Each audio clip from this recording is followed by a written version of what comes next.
guys. My name is Kim, And I'm Abby. and this is Calabasas. Cultura. Hi, Abby. How are you, baby?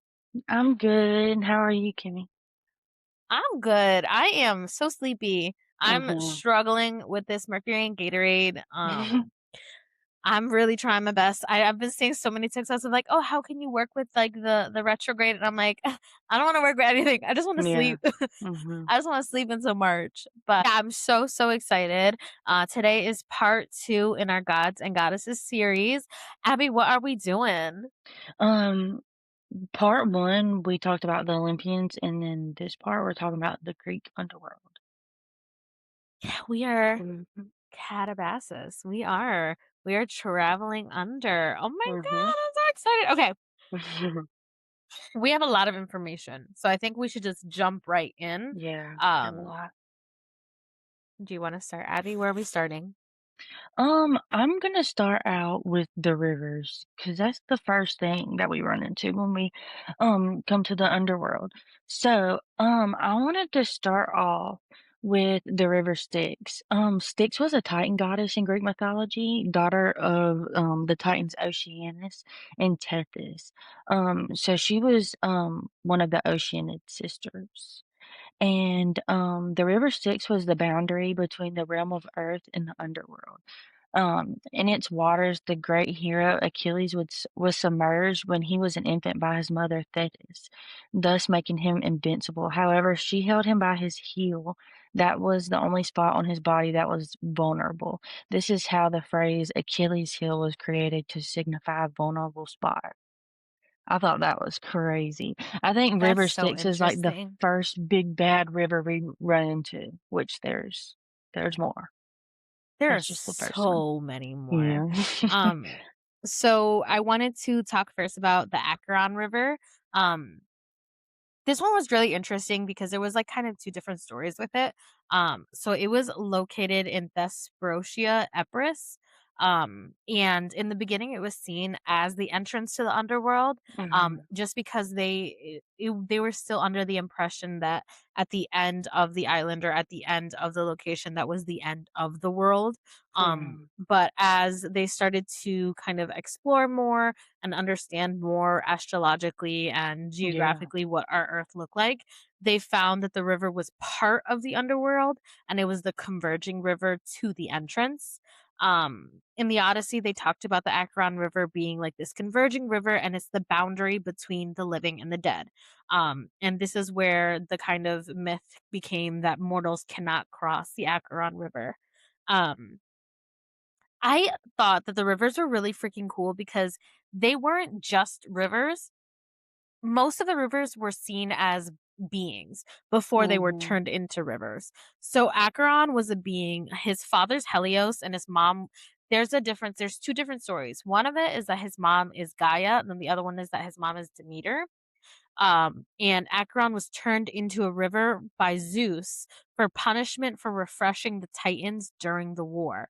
So, because he gave them water and he gave them support, he was turned into a river. Yeah. Um, the Acheron River is most known for funeral rites. Hermes, his psychopomp attributes or his psychopomp's epithet, would bring the souls to Chiron, which led them to the underworld. Yeah. Um, and we're gonna talk a little bit more about Chiron, who he is and what he requires. But yeah, that's all about the Acheron River. There wasn't a lot of information when I was looking specifically for the rivers, but they were mostly Mhm. based on stories like Hesiod's, the Odyssey, and all those different Yeah. pieces. So yeah, it was very much like story based Mhm. information. That's how mine is, yeah. Yeah. Um, the river Lethe, I've seen it pronounced multiple ways, but I'm gonna call it the river Lethe. Um, that was a river goddess, a female. I love that. Um, Ooh. so, the river goddess Lethe was forgetfulness personified. That's so cool. The shades of the dead drank of its waters to forget their mortal lives. According to some, it formed a border between the gloomy underworld and the paradise realm of Elysium, which we'll talk about. I love that's my favorite topic. I think Ugh. this far through the whole thing. I know. Um, I'm so it's excited. also known as the river of unmindfulness. The river flowed around the cave of Hypnos where its murmuring induces drowsiness. So Hypnos, that So makes sense. she Because so he's it's like sleep, and NyQuil. we'll talk about, Yeah. yeah. So the closest river actually to what is it, Lethe? Yeah, Lethe, is the Cactus River. And this is the river of lamentation and wailing. And again, this one was only a little bit of information that I can yeah. find. This one actually doesn't flow through Lethe. This one flows through Tartarus because this is the river where they punished murderers. But when I like looked into it, a lot of the times it wasn't seen as a river. It was seen more like a marsh where it was just Mm, surrounding Tartarus, which I thought was really, really cool. And this would be considered the fifth river. Okay, what's your okay. river? I interrupted you. I'm ready to listen. The last river I had too, like you could say, Kimmy, like there was literally like no information on barely. And this is the river Phlegathon. And Phlegathon in ancient Greek means like flaming, or Pyriphlegethon? Pyriphlegethon. That Oh means my fire god. flaming. Yeah.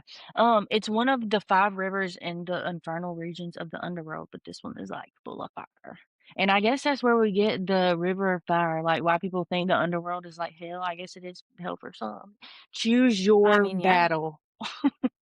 Literally, which one do you decide? Yeah. Huh? Do you Mhm, it's want to up to forget y'all. things or do you want to burn? Yeah. So now we get on to the actual spaces Yeah. of the underworld because the underworld is not just one thing. I almost like to think of it as a living being. So I'm really, really excited. Now we're getting into the nitty gritty of the underworld. Now we're Mhm. getting into the spaces of the underworld. When I was doing research, it was really interesting because it was either like the underworld would either be seen as a one dimensional, there are certain levels, but other times it would be as if it is its own living being, which I Yeah. thought was so cool. Mhm. So the first one I really want to focus on is Tartarus. Yes. Ew, like, oh, I love it. Okay. Tartarus is really, really complicated. Just because it's both a prison while also simultaneously being a being. Yeah. It's a pit. It's very interesting. So I want to start with the Guardians, which were the Hecatineers, and those are the hundred-handed giants. They also That's have so 50 cool. heads. And it's so cool because not only are they the guardians of they were considered the guardians and the wardens of They have Tartarus. 50 They heads? they had 50 heads and That 100 hands. that's giving biblically accurate angel. Like, what the Ain't fuck? That's what I'm saying, Hold okay? But up. they also create storms. Yeah. It's still So there giving are 3 of biblically them. accurate angel. That's Mhm. crazy. It's crazy. So there were 3 of them, and all 3 were sons, and they were the sons of Uranos and Gaia. Um, and at first, they were prisoners of Tartarus. They were imprisoned by Uranos because of their power, and he was afraid of their power. He was afraid of them usurping Mm, him. And so once Zeus came into power, Zeus gave them the title of wardens of Tartarus, because they did help him get into power. yeah. And they every November, which is really interesting, every November they're free to roam Earth, and November is hurricane Uh, season. They're the ones that cause hurricanes because that's they are the cool. ones that are a creation of large storms, which was really like I saw that I was like, "Oh my god, everything just comes together." Mhm. Um and so here's just a really quick list of some prisoners. So we know the Titans are imprisoned in Tartarus. We know the Cyclops are imprisoned in Tartarus, and also Typhoeus is imprisoned in Tartarus. Mm. And so there are more, but these are Yeah. just the 3 that are like the big events that occurred that have them imprisoned. And so this is where I was so intrigued, was the idea of Tartarus being a deity or an entity type, a Mhm. primordial being. And it's an I wouldn't even say he, it would be more, it is an elemental being, and it is the representation of the pit itself. So the pit of Tartarus is alive. and it is the part That's of so like, cool. isn't it so cool? And it like says it like of like walls of bronze, iron gates, the entirety of Tartarus is this pit of darkness. And I thought that that was so, so, so interesting. Um, because it almost like it goes with the theory of, like, the Earth being alive because, like, I even drew I drew it out because it said it in, like, the material. It was like it's an egg shape, and the top Yeah, is, Uranos or, like, Olympia, and then it's Earth and Gaia, and then Tartarus, and, like, each of them have a deity, but Tartarus in and of itself is its own entity, and so that's why it's that's like cool. Tartarus, Tartarus because it's both a place and a being, which I thought was so cool. I didn't know But that. yeah, that's Tartarus. What do we have, Abby? I I'm gonna go with something a little lighter after Tartarus, and then we'll get darker again. The Elysium Fields, oh my Oh my gosh, gosh, yes. where I hope to Like, "Can I go. go, please?" But, I mean, I guess I'm not a hero, but maybe I'm virtuous, I don't know. Yeah, But like, anyway, oh, yeah, we're definitely virtuous. yeah. Elysium is the final resting place of heroes. The ancients often distinguished 2 Elysium realms, and I didn't know that. The Islands of the Blessed and the Lithium Fields of Hades. Um, the first one, also known as the White Island or Islands of the Bliss, was an afterlife realm reserved for heroes of myth. It was an island paradise located in the far western stream of the river Oceanus, ruled by Titan King Kronos, or Rhadamanthus, son of Zeus. And so Rhadamanthus, I think I'm saying that right, is also a judge. Yeah. He's one of the 3 judges. But the second Elysium was an underworld realm separated from the gloom of Hades by the river Lethe. So the rivers come back in. Um, its pleasant fields were promised as an afterlife to initiates of the mysteries who had lived virtuous lives. So, like the Eleusinian mysteries, it all ties in. When the concept of reincarnation gained currency in the classical world, the 2 Elysian realms were sometimes tiered. A soul which had won passage 3 times to the netherworld, Elysium would, with their 4th death, be transferred to the islands of the blessed to dwell with the heroes of myth for all eternity. So they stay there forever, basically, in this yeah. It should be noted, though, that Elysium was an evolving concept. That's why it's like there's multiple stories. Homer knows of no such realm and cosigns on all of his heroes to the common house of Hades, while Hesiod and many other poets speak only of a paradise realm exclusively reserved for the heroes. Roman writers such as Virgil combine the 2 Elysium, the realm of the virtuous dead and the realm of heroes being one of the same. So later on, that's when we get it being one of the same. I guess. It's very complicated, That's what I'm saying. All of it is so, so complicated and it's, because like, it ever all almost, evolving. like yeah, Yep. it all layers onto itself, but then as it evolves, it almost It bleeds into crumbles. one another. Yeah. Yes, because, like, as you were talking about Elysium, it literally just reminded me of the Asphodel Meadows. Like, Mm. interesting. But also, So I think, like, so, with the Hades of it all, like, people didn't really wanna even talk about his name, so I don't think people were talking about the all the afterlife for yeah. real. Only the writers were, so it was just, like, ever evolving, you know what I mean? Like, whatever, hope Which you is sleep at so night. interesting, and I also think it's so interesting because, like, when I was looking into funeral rites, Mhm. Hades was rarely called upon, Nope, it was during funeral Hermes. rites. Yeah, It was Hermes or it was Hecate, and yeah. so I think it's so interesting, and we're gonna talk a little bit more about Hades' role in the underworld. I know Mhm. we talked a lot about Hades already, but man deserves some praise because he kept the Yeah. underworld running. Mhm. But before we get into that, I wanted to talk a little bit about the Asphodel Meadows, um, because it is another place for the dead or for the spirits that have crossed over. So the Asphodel Meadows, the word asphodel actually came, or they actually both converged. It was a flower. And so it was called the asphodel Oh. flower. And I'm going to put a picture up if I can find one. Yes. Asphodel flower, and it was used in funeral rites. It was used during funerals to honor the dead. And Can so that grow here? We gotta find out. We gotta find it out right? I'm like, "I because need to I find need this. it. I need seeds. I need them here." And I wonder let me look and see what it looks like because it could be a flower that we already know of, that we already honor, but we just have a different name for it. Yeah, Now, let me that's see, so guys. Give true. me one Oh my moment. god, that would be so cool to, like, Flower. have that give that as an offering. You know It's a Persephone would love that. perennial with white, pink, or yellow star-shaped flowers and tall spikes. And it oh my god, it does. It still blooms mid to late spring. Stop. We have time. Oh my gosh. Whoa, that's beautiful. They're What's it native to? Do you know? beautiful. I'm gonna see. I assume it's like Greece? in Greece. Greece is Let's humid. It's see. humid here. I might could do it. I think Um, Greece is humid. let's see.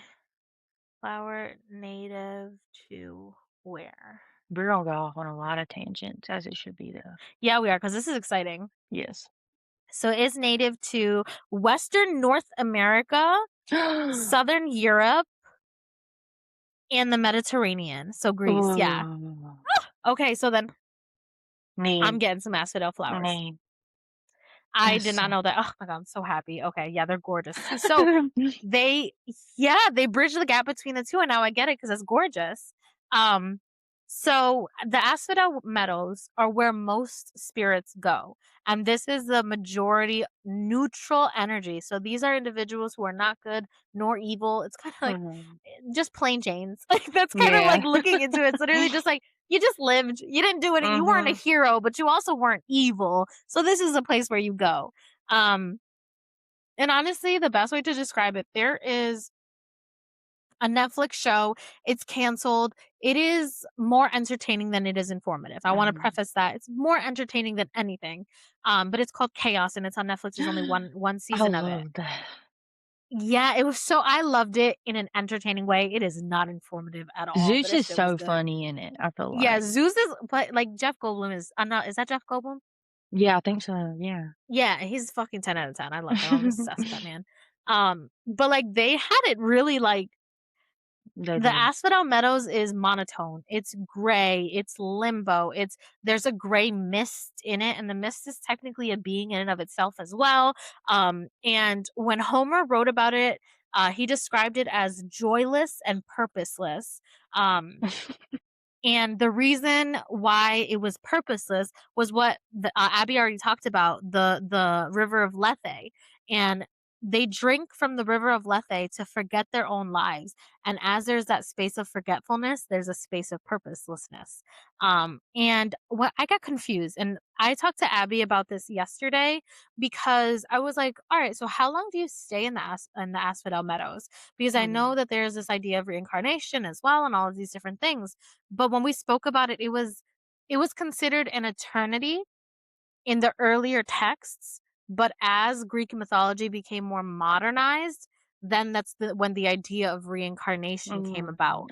But Okay. so that was like a later idea. But like in older texts, you stay in Asphodel Meadows for eternity. No. But then there's this idea of reincarnation in some texts where it's like you stay unless you like it's decided that it's time for your body to recycle.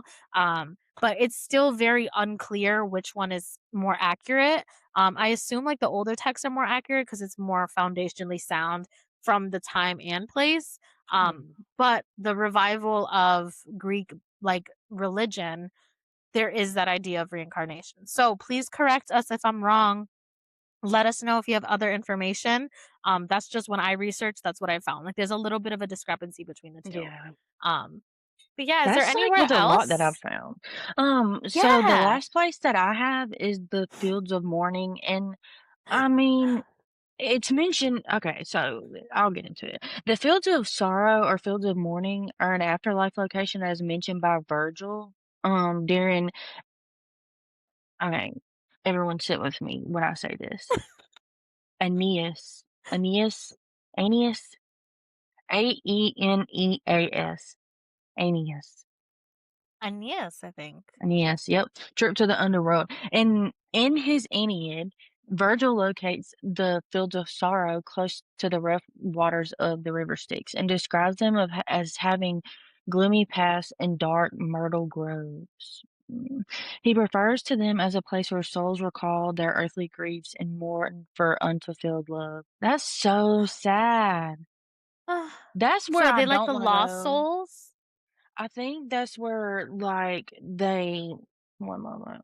That's so Yeah, I sad. think that's, like, when shit has happened to them, like, they yeah, like, unfulfilled lo oh my god. Like, if people die, like, unexpected yep. Ugh, In the underworld, Aeneas meets the spirit of his past relationship, Queen Dido of Carthage, with whom he tries to reconcile after their tragic separation. Dido doesn't respond to his calling and withdraws in the forest to her first spouse, Sychaeus. Woo! The violent ugh. ending of Dido and Aeneas' relationship, mythical founders of Carthage and Rome respectively. It is used by Virgil to explain the long rivalry and wars between the two. Ooh. Basically, yeah. Oh my god.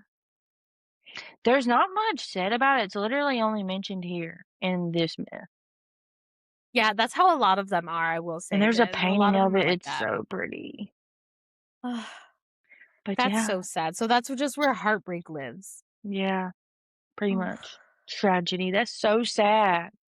Like, what if they were good people and just had something bad happen to them? I know, and so is it their No, souls or is it the remnant energy? Like, it's just like a no, haunted place. Oh no. that's sad. That's so sad. So, how do we get here? Is my question. Mhm. And I have the answer to that. You see how I did that? So, I die. The first person I or the first being I meet is either Hermes or Hecate. Yep. They take me somewhere. Where do they take me, you might ask? To Chiron. I love Chiron. Me I too. love Chiron. Okay. Chiron is a fucking badass. Mhm. Chiron is I got literally my just like coin ready. chilling. I got my coin too. I'm ready. Like Chiron is a badass. Chiron, I would consider him. I know that Cerberus is considered a gatekeeper. I feel like Chiron is the first level boss gatekeeper. So he is this ferryman. He's considered a daemon or a spirit. So Mhm. daemon, do not get it confused with demon. They're two different Yeah. religions. Daemon is usually just like a spirit or a higher entity. Um, and so Chiron is the spirit that transports souls across the river. You cannot cross the river without Chiron. We as humans cannot cross the river without Yeah, we gonna Chiron. die. We gonna just go. We're gonna become a lost Yeah. soul. They gonna What if drag we're us supposed to go to under. Yeah, They what if gon' we're d supposed to go to Elysium and we don't listen? And guess what? Now we're in Tartarus. hero down, Did we think about that? No. hero down. So, yeah, literally, like don't set yourself up. She got yanked under. She got yanked under and she's never Yeah. coming back. No, Like no. no. Uh Hermes drops us off. Chiron's there. We cannot aboard his skiff until we give him payment. And this is where funeral rites are very important in ancient Greek mythology or ancient Greek history. You are supposed to die with a coin, or you're supposed to be buried, or whatever your funeral service is, with a coin either on your eyes, on your mouth, in your hand. And when you meet Chiron to travel into the underworld, that is his payment. His payment is that coin. You cannot enter without it. And so this is where you become a lost soul or the restless dead, and you are Yeah. stuck earthbound as a ghost, You a which shade, bruh. hopefully you a shade. Hopefully Hakaze finds Sneaky you, but if she don't, shade. she don't. You know what I'm saying? Yeah. Um, Ruh-roh. and I found so much, literally, I found so much information and so many correspondence with like the Grim Reaper.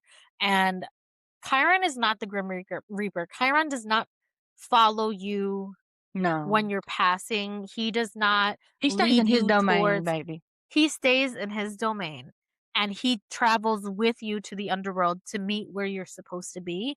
But I saw there was a lot of correspondence with him and the Grim Reaper because of his shape, because he has like the skiff and he has the pole, but it's not a Yeah. scythe because he has the hat and the robe, but it's not the same thing. So I wanted to make sure that that was very, very clear. Um, Chiron works for King Hades. So like I it's literally like I think it's so funny because again I'm going to go back to chaos. Like you see how the underworld is almost like a factory kind of vibe. Like Yeah. Hades got workers, okay? Yeah. Hades has he has a union. He has Yep. like an application process. He has so many different beings that work for him or are in servitude of him and follow these specific paths to keep the underworld safe, protected, and to ensure that things are properly like the process is going in a proper manner. And so Chiron is one of those individuals. That's why seriously, this is my favorite episode because, I mean, I know I'm biased, obviously, because if y'all know me, Hades and Persephone, but still, As a I feel yeah. like the Greek underworld is just like, I know they didn't wanna talk about it, like, back then, but I feel like in my head, it just is the most important part Yes. of it because, And like, people if are you still truly so fearful of it. yeah, it's like your afterlife. Like, this life here is so short. If you truly believe, like, that is where you're going, like, that's your forever, bro, unless Yeah. you reincarnate, like, I'm all about it because I wanna Yeah. know. I wanna be mindful. I wanna know what I need Mhm. to do in order to get and it's like every But I religion, don't every believe faith that this is has the only this. one, obviously. I don't Yeah. believe this is the only underworld. Let's just make that Yeah. clear. I think there's a lot in We went different on a whole religions. rant. Yeah. Yeah. We went on a whole rant. I think was it yesterday or a couple days ago? We were like, "If when we die, do we just go where we think we're gonna go? Is it just?" And like Existential crisis. yeah, we had an existential crisis of just like, how does this work? What does this look like? And I think that that's what we're supposed like as Yeah. humans or as souls living a human experience. We don't know everything. We Mhm. don't we don't know what's going to happen when we die, but it's also the beauty of faith and having faith that when we pass on, we have some semblance of understanding of what that looks like. Yeah. Whether and it depends on your religious practice as well. So like for Mhm. us, we lean more towards the Greek pantheon. I'm learning more about my own cultural identity and what that looks like within my own like belief system. And so I'm still figuring out what that looks like for me as I am Me too, becoming for a Santa sure. Muerte devotee and all of these different Yeah. things and learning. So it's like we it is okay to not know and it is okay to Yeah. change your mind And and it it's is okay to okay to believe in find all of research. it too. Yeah, Like, it's okay. It's who we don't know what we mhm, don't know if we don't know it. We don't know what the fuck we're doing. We are yeah. souls living a human experience. We have no clue. So as we say that, let's keep going. Yeah. Who is next, Abby? I think it's only right to mention Hermes next. Not Ugh, just Hermes, Hermes Chthonios. So, yes. in the last book of the Odyssey, Hermes shepherds the souls of the dead suitors to the underworld. Um, he shepherds them with a lovely golden wand, which he also uses to lull mortals to sleep and to awaken them. Hermes' mythic role as the psychopomp or gods of souls is reflected in religious practice through prayers and offerings to Hermes Chthonius. I thought that was super cool, and I will be doing that. Ugh, I I love will be Hermes. doing that. I feel like Hermes been knocking at my door lately, like, hey, and not to mention we're in the I am Mercury Gatorade. yep. I follow his bestie. I connect with Lord Apollo. And so Like, Hermes he be there. please tell me why during the Mercury retrograde, okay, and it's in Pisces, and it's all about moving and stuff like that, Yeah. I get good news about me moving. Thank you, Daddy Oh, Hermes. You're yes. getting a Red Papa Bull. Hermes. Red Bulls for Get your Red everybody. Bull. Anybody, Red Bull. anyone. You get a Red Bull. You get a Red You get a Bull. Red Bull. Yep. Okay, so they let the offerings, for Hermes Cathonia at the gravesite, attested in Thessaly and Argos. So, as the god of ways and boundaries closely associated with the standing stones and cairns that marked graves. That's so cool, I thought. Like he's associated with like the gravestones. That's so cool. Hermes was an ideal guide for journeys between the worlds of the living and the dead. And I just love that aspect of him. Like I for real do. Like I think that's just like he has an important job, and I don't think I ever like, I knew he did that, but, like, in researching it, I was like, "Damn," like, he's heavily Yeah. venerated. Like, they He is venerated him. he deserves it. Like Yeah, for Er, sure. because of Hermes, we are able to have messages with 2 gods. Yeah. Gods are able to have messages to gods. Because of Hermes, Mhm. Persephone was found because that Yeah. was Hecate and Hermes that worked together to seek passage through the underworld. So it's like And I love the song a Yeah, psychopomp how did I idea forget of, that? like What the like, that's what I'm helped saying, our of just, like queen? yes, and so he should be highly venerated, and Uh-huh. even just his position in leading us to Chiron. In order for us to get to the underworld, we need Hermes or Hecate, like, we need those spaces and those beings to help us, like, get there, and so, yeah, Yeah. like, he is a very important He job. gives me, like, protective uncle vibes, and I love that. He does. He does. Yeah. He gives me frat boy vibes sometimes, but Yeah. with his psychopomp, um, Mhm. epithet, 100%. Like, He reminds me of you are a Dionysus, dare I respons say.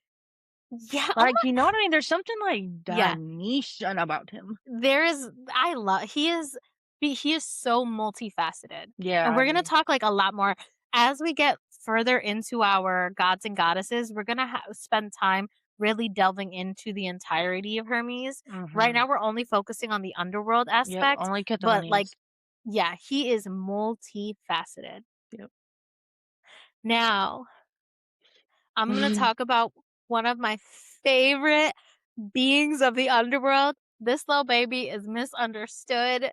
I just wanna give kisses to forehead, even though I know Love my face might him. be big Already off. know. I love him down, and I'm going to stand 10 toes down for this being, and it is Cerberus.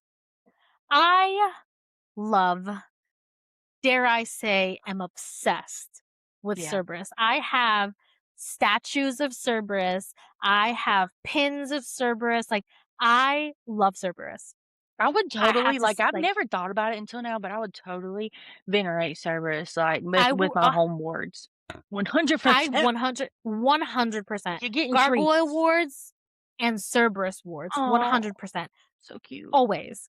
I literally, like I wrote down, I was like, "Puppy," even though he's not a puppy, but just, like, Yeah. in my head, I'm just like, I wanna kiss you. I think Mhm. you are oh my god. And also, let's be honest, King Hades feels the same way. Any text that you read regarding Cerberus, King Hades has such a devotion and love to Cerberus, and I think that it's such a fundamental piece of who King Hades truly is. Like, King Hades is Mhm. not evil. King Hades is a neutral being. Yep. And I love seeing his relationship with other deities, but also with other beings that support him. So, let's get into it. Cerberus is the three-headed guardian of the underworld. So, I spoke a little bit before about how Chiron is a gatekeeper of sorts of the river. Cerberus is technically the gatekeeper of the underworld. He guards the entrance of the underworld. And Okay. I think people get confused because they're like, "Oh, but how do people go in and out? How do people go in and out? How did Heracles go in and out?" Cerberus is meant to keep the souls in. His Okay. job is to prevent the dead from escaping. And so, yes, he has other guardianship roles, but the big piece is ensuring that the dead stay in the underworld. Um, and then I thought this was really interesting because in my head I always see Cerberus as more of a dog, and like we talked about, like more of a Doberman kind of vibe. Yeah. He also could be more serpent. He could have more heads. Ooh, He could have a serpent's tail. He could have a mane of serpents, like almost like a Medusa-like I kind of love vibe. that. Like a And Gorgon. claws. Yes, and claws like a lion. And so there's a lot of different facets of Cerberus, which I thought was Mhm. really, really cool. And also his name. His name is literally Death Daemon of the Dark. That is what Aw. Cerberus stands Yes, for. you Death are. Daemon of the Dark. He is. You're so He's bad and amazing. so He's big, such a so bad and he's such big. a bad bit boy. Ugh, let's stop. I'm gonna end up having a fall in a minute. Yeah. So I think one of the most important um events that talked a bit about Cerberus was the 12 labors of Heracles. Um, and so one of the hardest labors that Heracles had to do was travel through the underworld, and his labor was to kidnap Cerberus. But Heracles, you were a king for this. Okay, I'm gonna give you a crown for this because instead of sneaking into the underworld and stealing Cerberus, he did something that I think really solidified the respect that I have for Hades. Even though I like, of course, I have but it was just such a beautiful moment. So he traveled through the underworld, and then he asked Hades permission to take Cerberus for a short period of time. And Hades was like, "Yeah, it's totally fine." That's, like, one of my favorite stories ever. Yeah, but he was gangster about it though, because he was like, "Yeah, it's fine, but you're not gonna hurt him." And I'm just like, this is like Godfather type vibes of like, "Yeah, yeah, you could take him, but if you hurt him in any way, I'm gonna My destroy puppy. you." Yeah, that is his. He's his pet, that's his piece. And so Heracles promised, and so he just did a chokehold. So instead of harming Cerberus, he had to show that he could subdue him. So he only used his hands and did a chokehold and subdued Cerberus. And then as soon as he was done and he completed the labor, he brought him right back down to Hades. Mm. And so it was like, okay, like you had guardianship for a minute and you took it back. Um and so yeah, like Cerberus, not only is he this gatekeeper, not only is he this guardian, but he's also a very, very, very important being in King Hades's like circle. And I think that that was something to really touch on because we have this idea that Hades is evil and we have to understand that the underworld is neither good nor bad. It just is, Yeah. depending on the energy that Death you is pour into inevitable. it. Yeah. Death is inevitable. It is a cycle.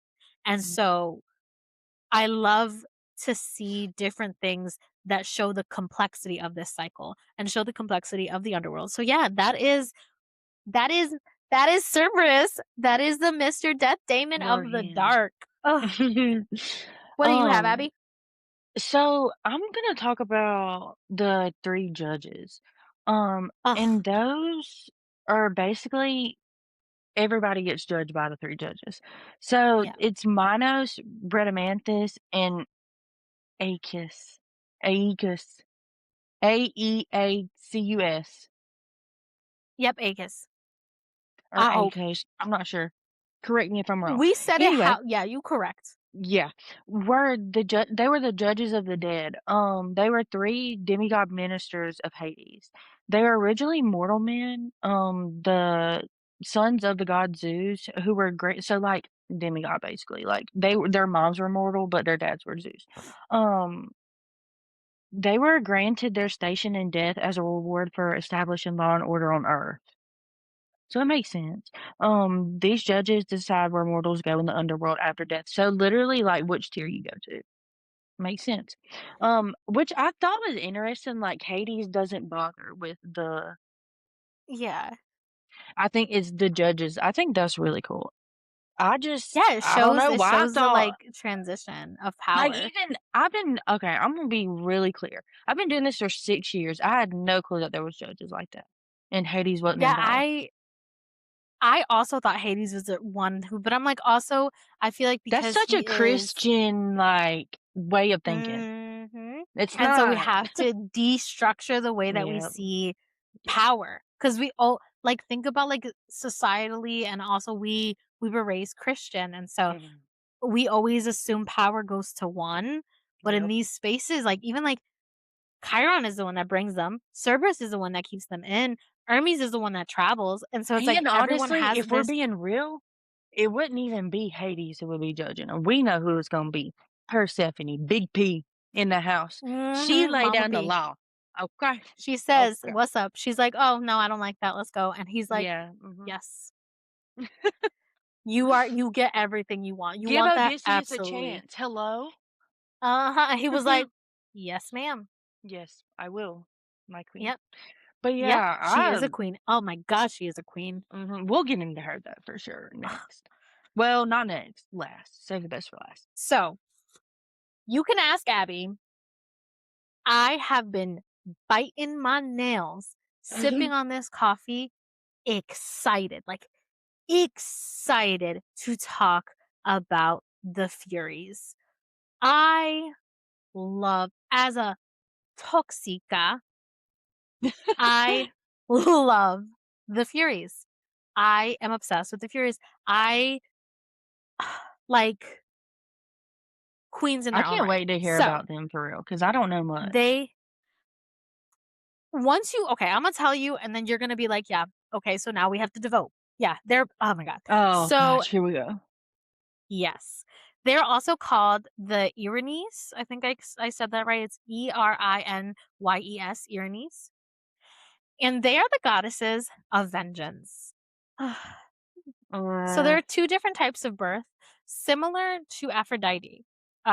One of their births is Uranos's castration.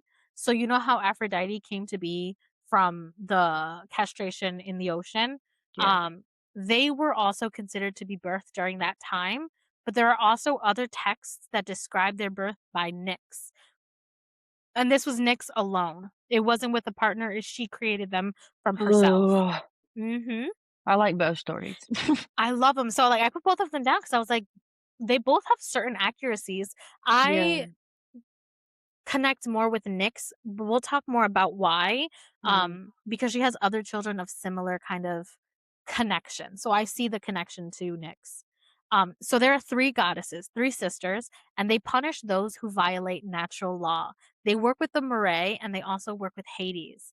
They punish homicide, infidelity, perjury, and others would call upon them, like humans would call upon them for justice. So it was very much like balancing the scales, more so removing evil or removing negative things that create an imbalance. I And I'm love just like, that.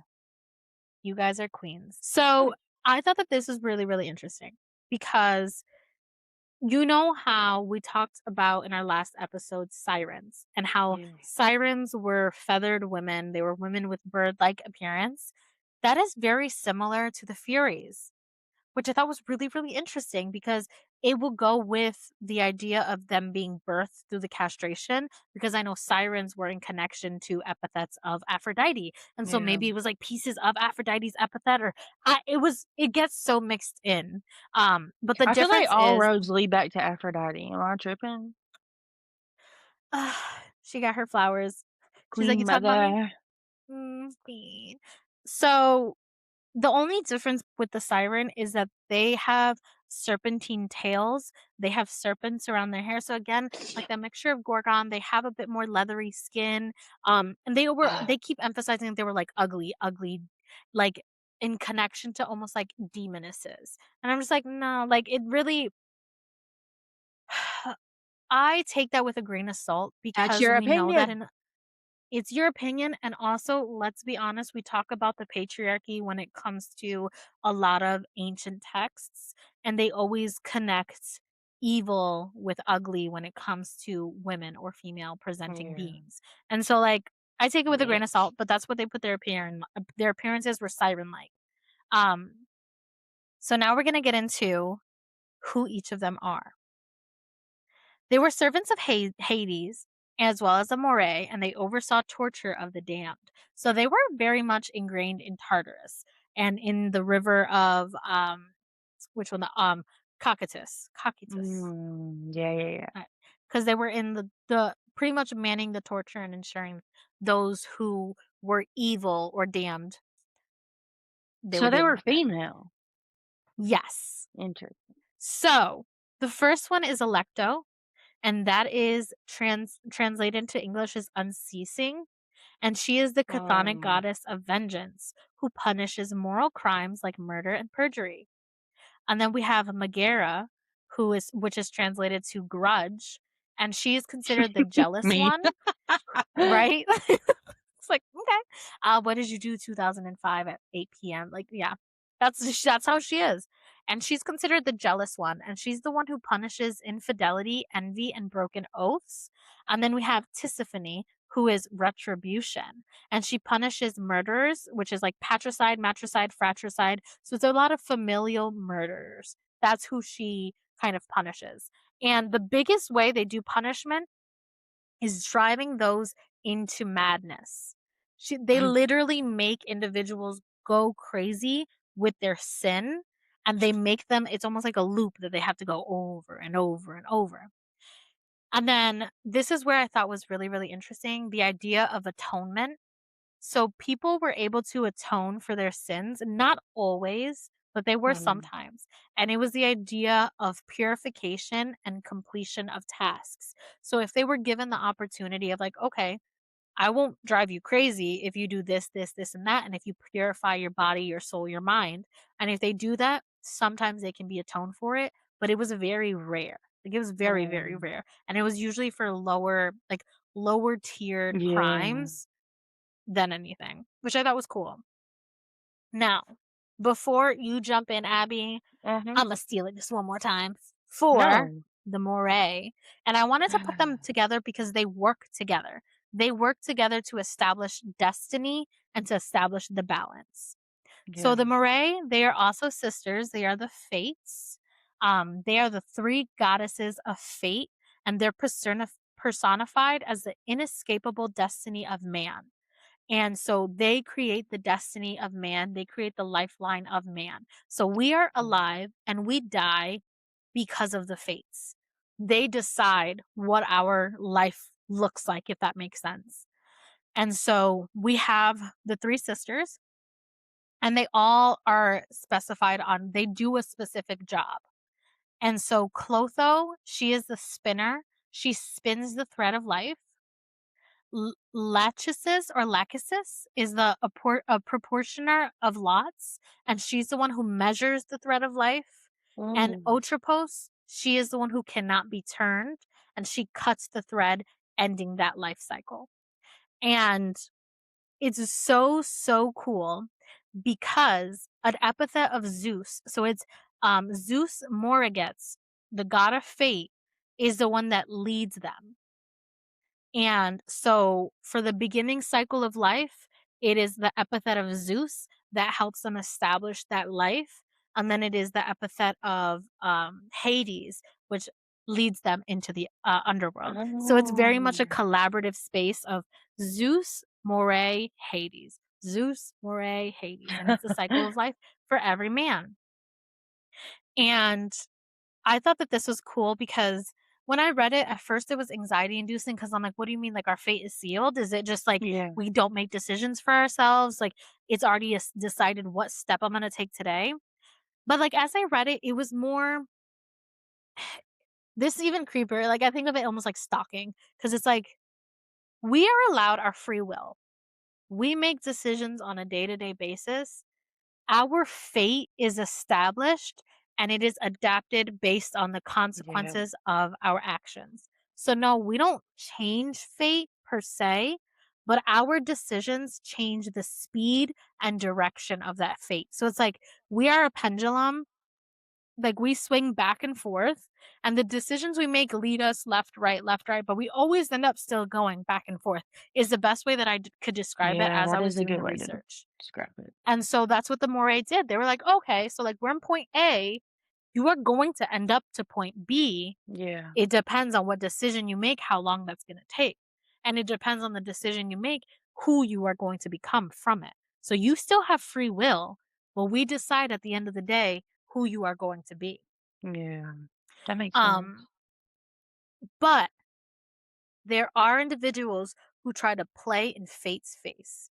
And this is where the Furies get involved. So the Furies are assigned by the Moray. So the Furies, they serve Hades, but ultimately they also like no one. It's so interesting because even like this was really confusing because it was like no one decides fate. No one can control the Moray, but the Moray works with and for Zeus and Hades. But technically, they Okay. are their own personified beings, and they are primordial. They are it all and nothing. Like it's really, really hard to process. Yeah. So, it's so difficult, like, even doing it right now, my brain is hurting. So, let's say if someone is attempting to change fate or there's a significant consequence to an action, the Moray call upon the Furies, and the Furies are assigned when needed to balance that scale again. And this is where we have to understand that fate is not just one thing. The Moray are not just one thing. They are life and death.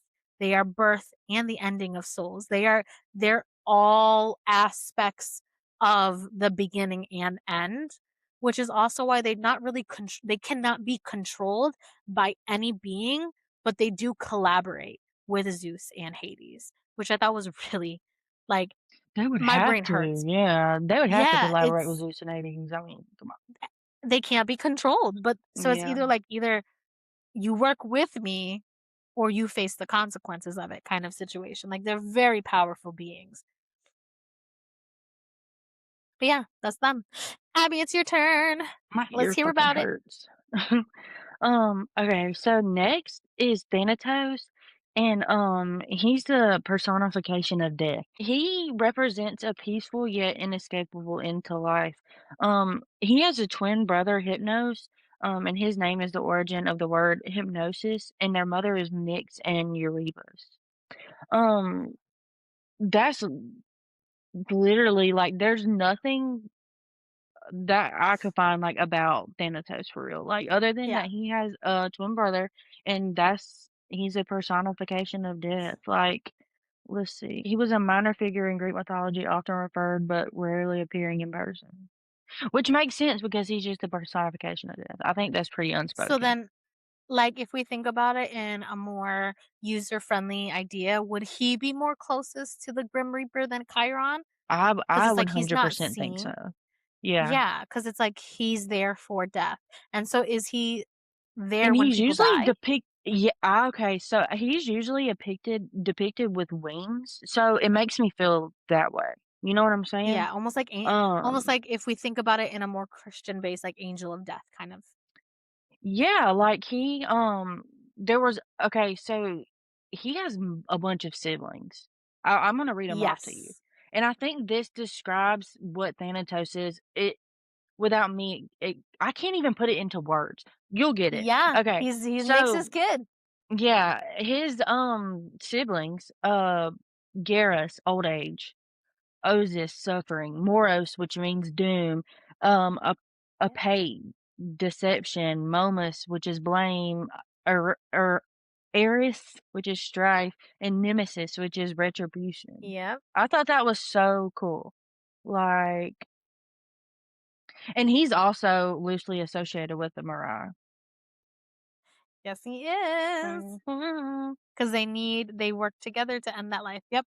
No, I love this because it leads me to his mother, Nyx. Next, Queen Mother. Nyx is literally such a powerful being, powerful to the point that I wouldn't say Zeus fears her, but Yeah. Zeus is wary of Respects her. her. Yeah. Yeah. So Nyx is the goddess of night. She is a primordial goddess. She is the child of chaos. So she is a being, but also the entirety of of night. She is the Yeah. personification of night and darkness.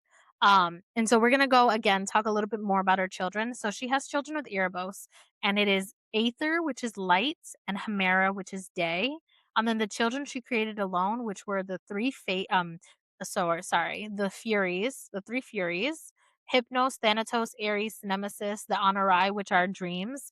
And so each one literally is contingent on a specific being or themes like Nemesis, Mhm. retribution, Thanatos, death, Hypnos, dreams. And so it's like day, night, light, and all those different personifications of things that we see on a day to day, which I thought was really, really Yeah. cool. I love how So it's animist everything is. it's so amazing. And it Mhm. really allows, like, especially like during this time period in ancient Greece, it allowed them to understand what was going on around them. Yep. It allowed Makes them to sense put their now. hands on what it is that they see every day. Um, So she's seen as the substance of night, and her appearance, similar to her son, is winged, and she's always crowned. She lives in the depths of Tartarus with most of her children. So most she shares her space with most of her children. So this is where Thanatos, where Hypnos, where Yep. Nemesis, where the Furies, they all stay together. Um, but there is one that's, like, really, really sad. So there's one story of Nyx and Hemera, which makes me so sad, and it you can tell this was the way in which the ancient Greeks, understood the difference between night and day. Mhm. So, because Hemera is the goddess or was the goddess of day, she was never able to be in the same place as her mother Nyx No. because When day came, night hid, and when night came, day hid. And so there's this heartbreaking story of mother never being able to be with child because they both were the opposite spectrums. But this was in the beginning of Greek mythology and Greek religion. Once Apollo, Eos, and Helios came into play, they would replace Hemera because Helios was the one that carried the sun over. Nyx Okay. it never be replaced. Nyx is a primordial being, she will never be replaced. But later on in different texts, Apollo, Eos, and Helios replaced Hemera. And then also the one of the coolest stories, which is where we just see the badassery of Nyx, is Hera's attempt to overthrow Zeus. And so, like, she is a mama bear. She is like, fuck that shit. Fuck around and find out. Like, she is literally the epitome of fuck around and find out. So Hera had Hypnos, which is her son, which is Nyx's son, put Zeus to sleep while she planned to overthrow him. But they couldn't understand how powerful Zeus was. So Hypnos attempted to put him to sleep, but Zeus ended up waking up and Zeus tried to find Hypnos. He tried to find him and punish him. Hypnos went straight to his mama. He went right down to the underworld. He went to his mom. He hid with his mom, and Zeus was too, I guess the best way to say it is he was too afraid, and Mhm. wary to attempt to engage with Nyx in such an aggressive manner. So she just protected him and she was like, "Okay, what's up? You called, you came down here. What's going on? Mhm. What you need my son? You need my son for what?" And Zeus is just kind of like, "I forgive him. I can't punish him. I will punish Hera instead." And so that's when we get the story of where Zeus hung Hera up by her feet, because she was the only one he was able to punish for this time of her attempting to overthrow him. But yeah, like Nyx is a literal badass. And while she doesn't work with Hades per se, she does own that space of Tartarus. Like Okay. it's almost as if they cohabitate more than anything. And Yeah, again, yeah. correct me if I'm wrong, but when I looked into the research, she really didn't engage with Hades in any way. She more just claimed her space and like that was hers. And she came out and engaged when it was time for night. And that's when she came out with her children. And so correct me if I'm wrong, but that's really what I got when learning more about Nyx. Like she's very cool. Yeah, Yeah. that is Nyx and her babies. Mhm. Yeah, I just wanted before we get into Persephone, I wanted to touch on Hades again. I know we already talked Yes. about it, so we're just gonna talk There's about him always a space little. for Hades. Yes, I mean, we have to talk about Hades. We was talking about the Greek underworld. Exactly. Um, but as we talked about, the abduction of Persephone is what as how he obtained his queen and his wife. Um, via Zeus, basically. Zeus told him he could. Mhm. The myth is the most important one to Hades, in my opinion, and it's, I'm gonna read a little bit of the Homeric hymn to Demeter because I feel like that really shows a lot. Okay. Um it's also connected to the Eleusinian mysteries, with the Olympian pantheon, particularly as represented in the Homeric hymn to Demeter, which is the oldest story of the abduction, most likely dating back to the 6th century BC. Um Helios told the grieving Demeter that Hades was not an unworthy groom or son-in-law, given his status among the gods as her own brother and king on his own right. Quote, "But goddess, give up your strong grief, let go of your infinite anger. Hades isn't an unsuitable son-in-law among the gods, lord of the many dead, your own brother from the same seed. As for honor, he won the third share back when the division was made, and now he lives among those whom he has allotted to rule." I thought that was so good. But I wanna touch on this too. Hades was portrayed as a passive and never portrayed negatively, ever. Yeah. Ever. His Yeah. role was often maintaining relative balance. That's literally what it is, all about balance. That said, he was also depicted as cold and stern, um, which I mean, I feel like you'd have to be. I'm cold and stern too, so I don't give a fuck. Um, But also like he works in spaces that need boundaries. Yep. I agree. 'Cause, I mean, if there's no boundaries in the underworld, that's like a lot of damn people. Yeah, Anyway, and um, people who don't wanna be where they're at, let's be honest here. and I wanted to know he held all of his subjects equally accountable to his laws, all of them, whether they were Yeah. heroes all the way to the people in Tartarus. Yeah, because Um, at the end of the day, death follows everyone, and it doesn't matter yeah, what it's role inevitable. you play, it's inevitable, Mhm. and everyone goes to the same space. Yeah.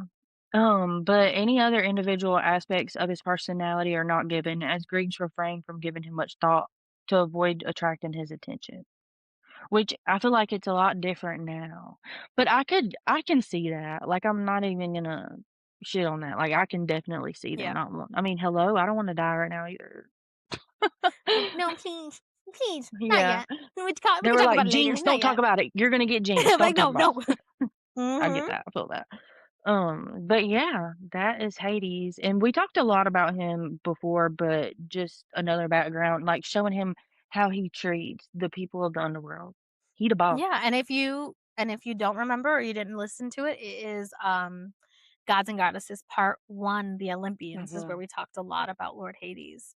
Yeah. Um, now one like, so she is my matron. She is right here with her flowers. I got her flowers yesterday. We're gonna talk about Hecate or Hecate. I made it very short because we are gonna dedicate an episode on the complexities of Hecate. Yeah. And so I made it extremely short. I did not put all of the information down because I really, really, really just wanted to focus on her role in Mhm. the underworld. And so this does not do her justice. And also, like, we're not we're the goal is not to just focus on Greek gods, like, we're gonna focus on all of the Mhm. god or not all, we're gonna try, but, like, We're gonna through try. different pantheons, and if there's a Yes. certain god that you feel like is not spoken enough, like, please let us know, like, we wanna know, like, seriously. We wanna I'm all research, we about wanna put yes. yes, like, I Mm. wanna do a whole episode, like, on a Nana, like, I would love for y'all to just, like, let us know if there's any even entities, like, how we did sirens. I just think it's so fun. Let's do it. I'm so Yeah. excited. Let's nerd out Other together. cultures, oh, Um, yep, that's why we are Calabasas Cultura. duh. Like, why are we the way that we are? Bye. Okay, alright, let's get back into it because 'cause I'm so Anyway, excited. yeah. So, Hecate or Hecate or Hecate, there's Mhm, so many different ways that we can say her name. Um, she is she is found in ancient Greece. She is found in Turkey. She is found in so many different spaces. There are so many different altars and structures in her name all around Greece, the Mediterranean, like everywhere. Um, and she is a primordial being. She would be considered a titaness. Um, mhm, and she was first seen as the goddess of earth, sea, and sky. And this is by Hesiod. And later on in the 5th century is when she was more so seen as the goddess of the doorways, the goddess of the crossroads, the goddess of the restless dead. And then she there's a lot of discourse behind the idea of her being the goddess of magic.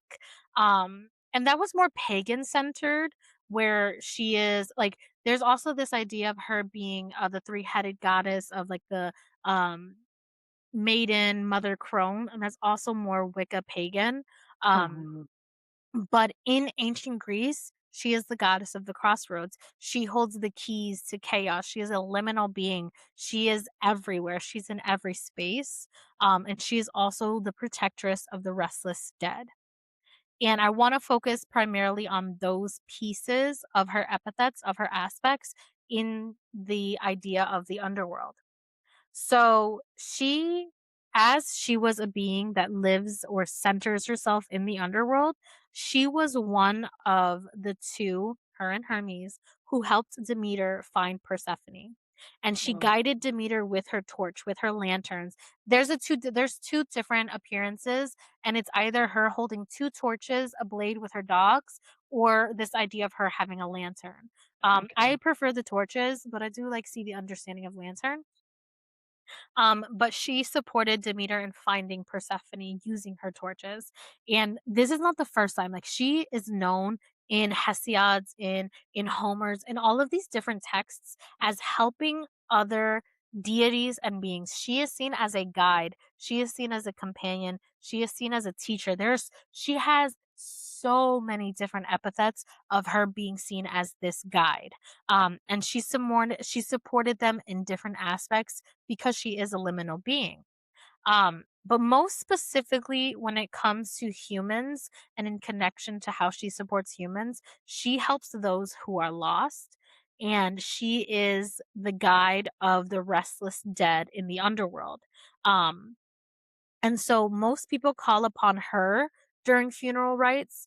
And I'm going to read a quick hymn that they use to honor her and devote to her as this being of the underworld. And so she has this psychopomp kind of connection, Yeah. but I don't know how to like I'm going to try to explain it as best as I can. While Hermes leads the souls into the underworld, it's almost as if Hecate like, keeps them.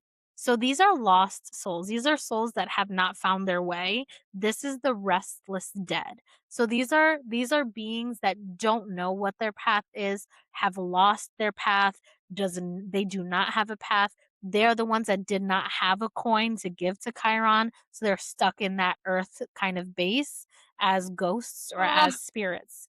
And so she is the one that guides and protects them, which is why we have, I just her love holiday that. Deipnon. I love that in the in the Greek Yeah, pantheon that, yeah. like, they like, if you don't meet all the requirements, you're not damned to eternal flames. Like, yeah, some of them if you do something No. bad, but, Yeah. like, if you just are nothing, like, you don't have any beliefs, like, nothing, you're Mhm. still They're still cared for. somewhere. Yes, and that's what she did. She cared for them. She lit the torch, and so think about it, in a space of darkness, she was the light, and that's also why a lot of like, you see a lot of individuals now who devote and honor themselves to Mother Hecate because of that. Because she is the light in darkness. She helps lost souls, and she helps in spaces of transitions.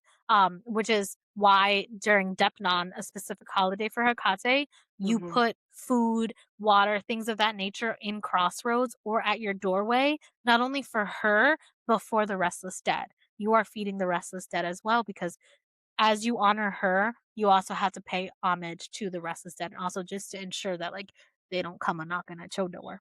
So that is Hecate. I want to read a quick hymn from her. This is one Yeah. I personally use as well. Um, it's an Orphic hymn, and it is it's beautiful. I call Hecate of the crossroads, worshipped at the meeting of three paths, O lovely one. In the sky, earth, and sea, you are venerated in your saffron-colored robes.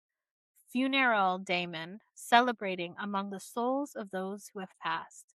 Persian, fond of deserted places, you delight in deer. Goddess of night, protectress of dogs, invincible queen. Drawn by a yoke of bulls, you are the queen who holds the keys to all the cosmos. Commander, Nymphy, nurturer of children, you who haunt the mountains. Pray, maiden, attend our hallowed rituals. Be forever gracious to your mystic herdsmen and rejoice in our gifts of incense. So this Mhm. one can be used in spaces. I personally like to use this one during Deipnon when I am offering incense, foods, and things of that nature, just to allow her into this space. Not really allow her, but just to open up this space for her. Yeah, that is all about Hecate. Now, Abby, let's talk about the queen of the underworld. Yeah, say the best for last.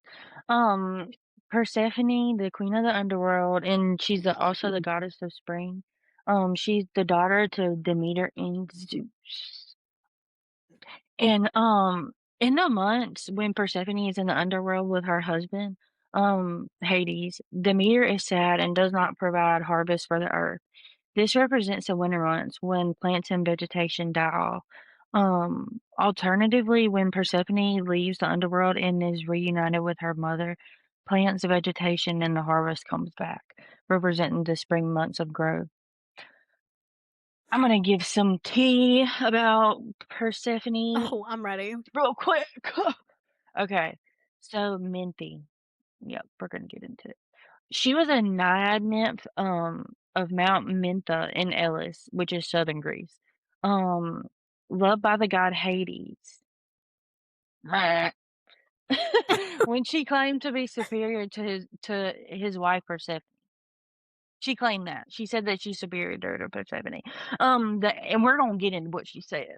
The angry goddess transformed her into a mint plant, as she should. The mint was probably used in ancient funerary rites to mask the smell of the dead, and so became regarded as a sacred plant of Hades. Okay. So I'm gonna read, let's see, quote, Mint Lindsay was once a maid beneath the earth, a nymph of Caucasus, and she lay in the bed of Hades, Adonis. Mm. But he when he raped the maid Persephone from the Mount Etna in Sicily, then she complained loudly with overweening words and raved foolishly for jealousy, and Demeter in anger trampled upon her with feet and destroyed her, for she had said that she was nobler of form and more excellent in beauty than dark-eyed Persephone, and she boasted that Adonis, Hades, would return to her and banish the other from his halls, talking about Persephone. Such infatuation leapt upon her tongue, and from the earth sprayed the weak herb that bears her name. Mhm, mhm. Ovid said, in quote, "Persephone of old was given grace to change a woman Mintha's form to a fragrant mint." So we have 2 stories here. Demeter turns her into a mint, or Persephone turns her into the man. Both she turns into a man, so it's beautiful. Anyway, whatever. Screw her. Um, Oh my goodness. she's She turned mean. into That's a mint. mean. She's now minty.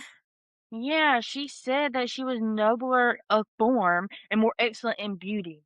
The fuck? That's That's just your queen, rude. bitch. It's How you supposed to talking be about? girls. We're supposed to be girls. That is not being a girl's girl.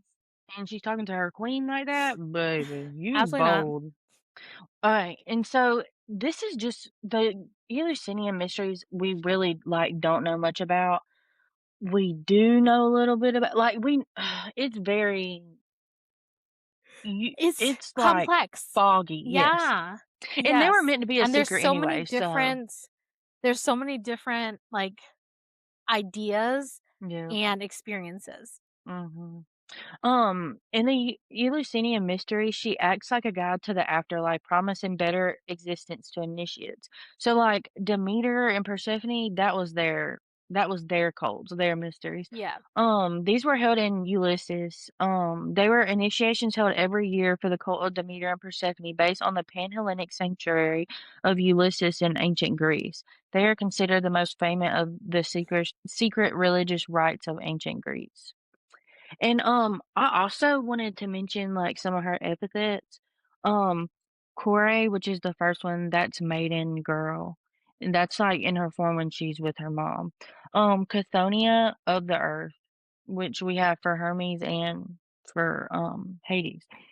And then we have Carpophoros, that's bringer of fruit, and then Sotera, which Ooh. is savior.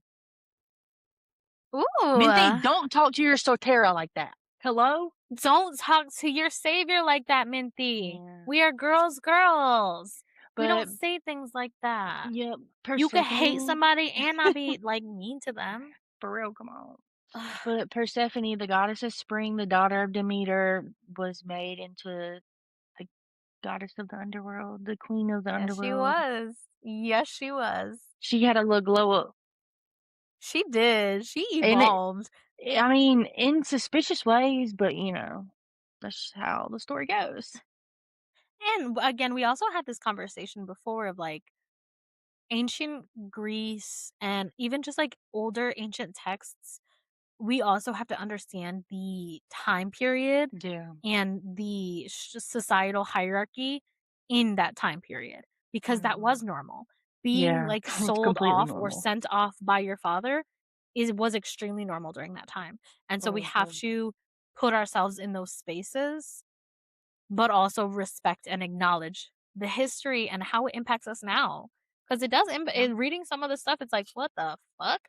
Yeah. Um, and so it's being able to, like, have both pieces of that, which is hard. It is, Mhm. but I will say that, like, I in learning more about Persephone, because 'cause I'm not really well versed in understanding Hades and Persephone, there is so much respect in her aspects because she is both, like, she is very much like temperance, like, she is very much the best of both worlds Yeah. of this light, this growth, fertility, while also having this very big power in darker spaces. Like, that's Mhm. really And impressive. That's very responsibility, cool. like, oh, And and being able to handle that responsibility and yeah. be a queen. Like, in order to connect with Hades, you have to connect with Persephone.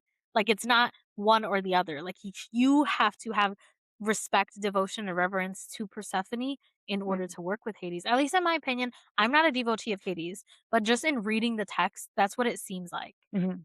What do Yeah, you think, Abby, as a devotee? my experience was a lot like I started working with Hades. And I tried to work with Persephone too, but she came a little later. I think it was because I was going through my own rebirth and my own Yeah, catabasis like she did, and I was so close to her that I couldn't touch her. Does that make sense? I was so close that I that makes couldn't so understand much her stories sense. because I didn't want to look in the Yes. mirror. And now it's like, oh my God, I couldn't imagine my Yes. practice without her. I feel like Yeah, she's that makes so much deeply a sense. part of me, like, it's like a whole I think that's why it took me a while to connect with her because we connected so deeply, like, Mhm. seriously. And it's like it's so hard to I agree with you wholeheartedly, like, it's so hard to look at yourself in the mirror Yeah, and see aspects that you're not ready to mhm, see yet. Yeah, and it's nope, so I get easy to that. honor her because for me, I could just see myself in her so much, and then Hades already knowing what Persephone has gone through, he's a great teacher to have if you Yeah. are going through a rebirth in the way of And Persephone. Hecate. Yeah, and Hagate. Agree, And agree. Hecate. And I thought I was like, "Oh, why would I ever work with a god, a man god?" I mean, the Yeah. goddesses are like they have it all, Like, oh my but gosh, yes. don't know what my life would be like without Hades. My Without him. life literally significantly changed. Yeah. I'm not saying he's the best, but he's my main deity. I'm completely Yeah. devoted to him. Like, And you're he's becoming a high amazing. priestess, Yeah. which Whatever is, I that think, a beautiful entails. thing. Yeah. Which we can't talk about. Whatever. We can't talk about it. Whatever. Okay, it's time to do a reading. Oh my Which one, god, Abby? okay, so I wanna say something also the dark goddesses Okay. for Yeah. sure. All right, go We ahead. wanna start a new thing, which is Yes! whenever okay, so, like, you know when you have, like, a earbud, like, it's like a song? Oh my god. So, like, your siren song of the week, like, what has been screaming to you like a freaking siren? I know for me, it's Wicked Games by Chris Isaac. I would have to I've, like, say been listening to that all week. for me, my most played song right now would have to be Muerte by Natalia Lafourcade. And Oh, I wanna listen. we're gonna write it down on here. Yep. And that's literally my song right now, and I've been listening to it on repeat. Oh my god, yes. I picked So, Wicked Games because Hades, he loves that song. He loves that song. I That gives us a good oh my gosh, so a good thing to do with deities, and I found if you do work with ugh, Hades, he really likes it. Shufflemancy. music. You state your Ooh, intentions yes, and you're before. great at that. Yeah, you state your intentions before, tell them like, you're gonna shuffle, they can pick the music. You will be surprised at what they will Yeah. play over and over. Like, I've had him play the same 5 songs 3 days in a row. I'm like, "Okay, he's telling me something." Like, I what do just you think it's need? What are fun. you asking for? Yeah, like, your daily commute is fun. Like, if you can It pop an is. earbud in, that is just so fun to do. I love it. See, and I'm not good at shufflemancy, but I would say for me, a form of devotion is 100% music. Oh, And so yeah. Muerte And is one of the singing. songs. Yes, it's one of the songs that I connect most to with Santísima or Santa Muerte, and I Uh-huh. play that song whenever I'm, like, consecrating or making her coffee in the morning, and I it's just love a that. way in which, like, I energetically connect with her, because it talks about the beauty of death and the beauty of the cycle of death, and so, Ooh. like, yeah, so add them to your playlist, listen to Uh-huh. them, and see how you feel about it, but now we're gonna pull some cards. So, I'm usually a tarot girly, but I felt really, really called. I had 2 in my hands, and, Abby also said yes to the Dark Goddess Oracle deck, and I this is love that. by Caitlin McCarthy. And I love this deck because it has goddesses from all different pantheons. Mhm. Um, and it's the artistry is We need to get that. I need to gorgeous. get that. Uh, it is gorgeous. And usually I'm tarot, but I don't know. We're doing an oracle, especially during this microwave season. Mhm. Tarot can be a little finicky. So I will say, side note, if you are a reader, a tarot reader, or if you do divination on yourself, be mindful that during the retrograde, because of the energetic shift and stagnation, sometimes the readings will not be as accurate, and you really have to meditate and get yourself grounded beforehand because sometimes they are a little finicky because It's the energy crazy around us is energies a little going on. finicky. Yeah. It's Yeah. like doing it during So, eclipse or something. mhm. Not doesn't So mean you be can't sure. do it. It just means No, you need to yes, like please really be just intentional. be more grounded. That's all. Yeah. Be more grounded. Have yourself like get yourself more focused and in tune Mhm. in your body first.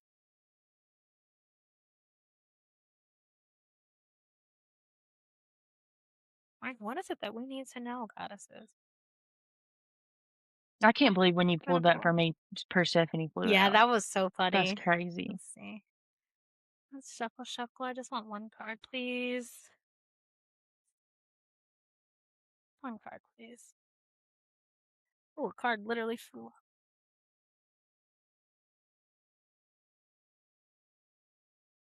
Okay. So we have Manat Destiny. Look at the Ooh. art. Oh my She god, is she's beautiful. stunning. Who So we have is Manat. she? I'm going to read about her right now. And so also what I love about this deck is it gives a passage about the history or like um the mythology of that being. Yeah, So I love this that. is Manat and she is described as destiny. She is the Arabian goddess of fate, fortune, Ooh. time, and death. Underworld vibes. Yeah, Okay. seriously. She Fate and is fortune? yes. Fate, Look at fortune. this. Oh my god, that's crazy. She is the oldest of 3 sister goddesses. We were just talking about the Moray. That's Yeah. crazy. And rules alongside her sisters Al-Lat and Al-Uzza. As the goddess of death, she is the protectress of graves and curses those who I disturb love them. that. Upon death, one is greeted by Manat carrying her chalice of death. Pilgrims to her shrine shave their heads and stand before her idol to ask for blessings. So, with this card, we peer deeply inside of ourselves and observe what's important to us. What is in our life that illuminates in the darkness? That's where we Oh, need to be focusing our energy. Time can so quickly slip through our fingers, so don't wait any longer and go after our dreams. Set our intentions and be clear with what we want to create. Manat is guiding us in crafting our own beautiful destiny. So, with this card, it really gives me the feeling of introspection. It gives me the feeling of like there is something that we are supposed to be doing. There's mhm. something we are supposed to be doing, something we are supposed to be pushing forth in our new spaces of our life. We are in a transitional period. Let's think about it energetically. Let's think about it spiritually. Like right now is very transitional. We are ending a lot of things and beginning new things, which is so cliche to say, but it really is true. Like Yeah. we are in a mass change in Yeah. our world, in our Mm, spaces. What are we going to do with this? How are we going to keep growing and nurturing our flame so that when we lead forth in this when we lead forth in this journey, it means something. Because mhm. time and life is not concrete. It's Yeah. cyclical, yeah, but we don't decide when it ends. We don't decide when it begins. We do something with it. And so I love this card being the card that's pulled today because we are talking about death. We're talking about the underworld. We're talking about transitions. So I think this is such a beautiful way to end this. But yeah, I this is agree. my nuts. So she's someone I want to study. That's Me very too. interesting. That's so pretty. Oh, oh, all right, we did that shit, girl. Yeah. So I am Kim. Oh wait, And almost forgot. Follow us, add yep. us, subscribe to our channels. If you want to email us with information, it is calabasascultura@gmail.com. We have our Instagram, our TikTok, we have Patreon, we have all these different platforms, and it is at Calabasas Cultura or Calabasas Cultura 1. I am Kim, And I'm Abby. and this is Calabasas. Cultura. Bye, everyone.